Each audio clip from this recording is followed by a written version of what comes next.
You've heard it before, but you got to learn about history to make sure you don't repeat it. Let's talk.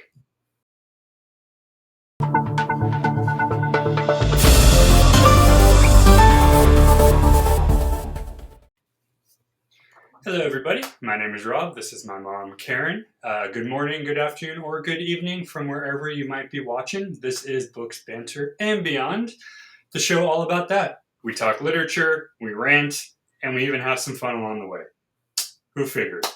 Today is one of my favorites. She knows well because I watch History Channel probably on the daily.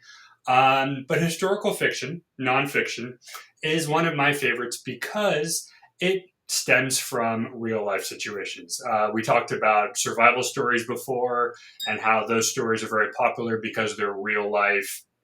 It talks about individuals who had to deal with some sort of thing and then come out of it the other end. In terms of the popularity of history, it's really just a way to get people to remember what happened prior to us, right? It could be a big war. It could be a presidential election. It could be civil rights or, rights from a group of people that never had it, right? And no matter what it is, and I think you'd probably agree, it all has a positive impact on how you move forward in what you do. Right. So I was going to ask you, because I know you've told me you liked it, even in the negative history, do you feel that there is some sort of good message to learn for future generations? Yeah, and it's not even the message itself. It's the fact that it encourages people that probably would not even be paying attention to history at all when it's put in a quote unquote story format. And I'm not saying it's a story, it's not, it's historical, but It's wrapped around beautiful, engaging, something that brings you in, that makes you want to see what comes next. And for me personally, that's how I learned my history, even though, of course, I went to school like everybody else. We learned history in school. It's dry. Would you not agree? It could be really dry. I can't really remember anything I learned in school history. And most of what I think I probably know of comes from the books or a good teacher, or a really good teacher that knows how to create the picture so that their students want to know more. So, and you'll know the difference. I mean, for me, like when I was tutoring, English, it was bigger for me to do it that way because I was involved. It's different when you have a teacher or you're sitting and listening to somebody who doesn't really care. You don't really care because that individual is making it very uncomfortable for you to want to be there because they're just basically there to get their job done. It's normally a textbook driven, right? Exactly.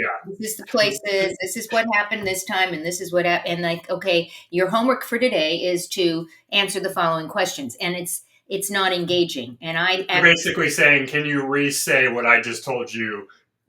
Right. Yeah. And again, it's depending on how much you've actually absorbed in that discussion. I think, again, if we had more of this, people would understand that history will repeat itself if we don't pay attention, Right. And I think I picked two example books that are perfect because they cover two very important eras of time. The first one is known as The Guns of August by Barbara W. Tuchman. It's a Pulitzer Prize-winning book, and it basically follows the events throughout World War I, including the human decisions, including the specific times of what went down, and just basically it's a timeline of what happened. Now, this is obviously the one prior to what we know of. And it's actually funny because when I talk to people about this, World War II is the one everybody remembers. It's the one that's been publicized more. It's the one that movies are made out of. A lot of people I talk to, when you say World War I, they know it. They know that it happened, but they're not as familiar about it. And I'm wondering if you think, is it because of the publicity of the second, or maybe the first one just wasn't as prominent in books? What do you think might be the reason? Publicity is probably not the right word to be using. There was a great marketing team behind the, World War I. No, again, I don't. It might have been the way the United States was brought into, or we brought ourselves into World War II, that made it more that we want to know more and more and more about it. The way it was brought in, so that maybe it's that. both are taught equally. And again, so I'm actually going to say and caution you to say this is not about publicity. This is about there so many different ingredients, I think, that Right. went into it. How did the United States get into it? Who, what were the reasons behind? And again, depending on your teacher and the textbooks Right. and all of that, maybe they did focus on World War II more because it was also encompassed the Holocaust, and things like that. That's actually true because I feel like unfortunately more happened in the second than the first. And again, you're right. The first is just as important as the second, Right. but I think because of what went down in the second, and your perfect point is the fact that we were dragged in basically. I think that is why that one gets more. And the reason why I picked a book about the first one is because I don't, and even on TV or even on specials, I rarely see a special on World War One. I Hmm. see one on World War Two, which Right. is fine. It's important, and I get that. You're right. But I think at the same time, if you don't give equal presence to both, you're going to lose half of what happened, right? Obviously, before there's a two, there's a one.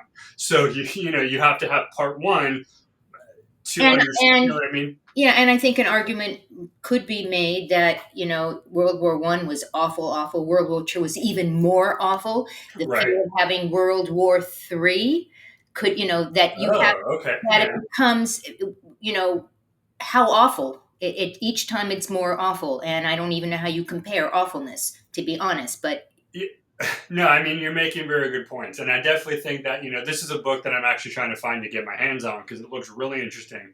But if you guys are military based and you like learning about that stuff, this is a really great storyline because it literally teaches you.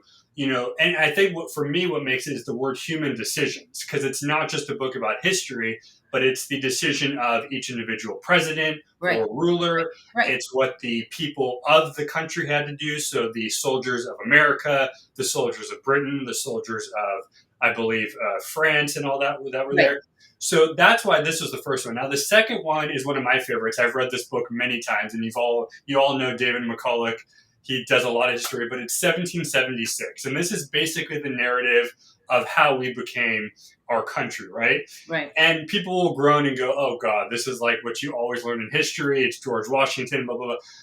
But it's another aspect of why I think it's important to do because so many people pinpoint an individual or an individual event, and they don't realize that there was years and decades of work Right, prior, right? right. So for those who don't remember 1776, it's basically Britain versus U.S. and it's basically how we kind of said, "Hey, you know, politely, It was a screw revolution. you. We want to be our own people." It was the American Revolution. I mean, Well, yeah, and it was us saying, "Hey, Britain, you're cool, but we're going to do our own thing, and we don't want you here. Get out, go back home."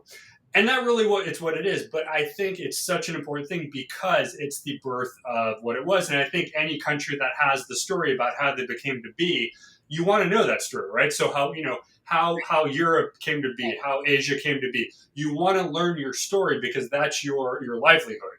You want to look back and go, "Hey, this is how we became our own right.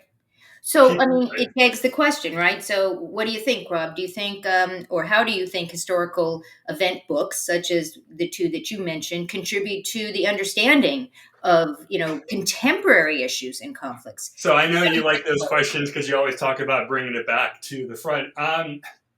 I mean, there's the obvious answer of what you did then will affect you now. That's obviously answer number one because what happened before is going to trickle down. It's like the butterfly effect thing where you do something one place, it's going to change the Right, timeline here. right, right, But more deep, I think it's how you look at what it was. It's important to know what happened and why, but I think it's what you pull from it. So for me particularly, it's not so much the awfulness, as you said, that went down. It's what can I do to make sure, at least in my little zone, that awfulness doesn't appear again. So whether it's just, saying hello to your neighbors, whether it's helping somebody in need, a food bank, something like that, doing what you can to make sure that people know that they are cared for. And again, you're going to think of that and go, what does that have to do with big time war? Well, maybe not specifically, but the more you can do to help, the less of a thought process, at least in my mind, somebody's going to go, oh, these guys are Right. mean. you know, You're you know what actually, I mean? Does that make yeah, sense no, to it you does anyway? make sense. Dad and I have spoken often that if world leaders would just get together and take their families to Disneyland and enjoy I people, like that. I like that. um, they may not be as quick to push the button to go into war, or and that might sound very Pollyannish. However, we are less apt to hurt somebody that we just broke bread with, or that we just went on a trip. Somebody that we know, somebody that we've, Exactly. And yeah, so I think, to your point, if that's what you have gotten out of reading history books, or we have gotten out of reading history books, is not just, well, don't do that again, but right. how do we make sure we don't go there again? And so that's a great point. So do you think authors do a good job in making these Um, historical events accessible and engaging? I mean, nonfiction I think is a little bit easier to do because you're copying down text from the past. So for those who don't know, archaeologists and whatnot will find text from different cultures, different religions, and then it's up to newer authors to basically decipher what it was Right. and then give their spin. So even if it's nonfiction, there's still going to be a spin on it. There's still going to be that author's thing. And it goes back to what you said. If the individual lives in a certain area of the world, that's going to be kind of how their headspace is. So if they're writing about, let's say, World War I or II, and they lived in Europe, it's going to be different than if they lived in America, right? Because it's a different headspace to it. But Right. I think generally speaking, if the author does the job, and again, I've read, and we've talked about this, I've read plenty of books that are bad strictly because the author just doesn't seem to do the homework.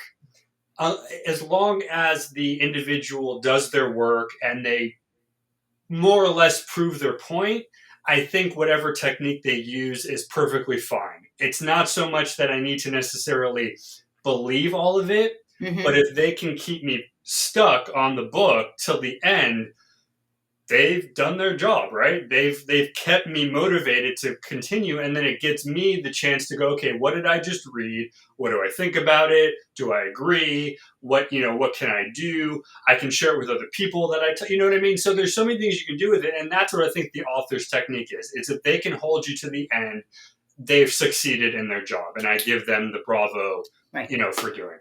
Right. Well, this is always a fun conversation because there's so many different points of views Yeah. on this. And Rob, we would be remiss if we didn't tell people to go out over to the store, because maybe not this particular book is there, but there are lots of historical novels in there and historical event books, paperbacks, hardbound. Get your camera out, scan that code. If you're, however, into comic books, go scan that one in the middle. And of course, merchandise. You can scan that as well. You can see that we're wearing our t-shirts right now. Any last thoughts about this? I'm glad we had this conversation. I hope people are going to enjoy or enjoying the talk. I'm sure we'll bring this back up again. But yeah, let us know what historical books maybe we didn't cover that maybe we can go over more in detail. But yeah, I think historical fiction or historical nonfiction, excuse me, is a very important genre. So go check them out. Agreed. Agreed. Well, we'll see you next time, everyone.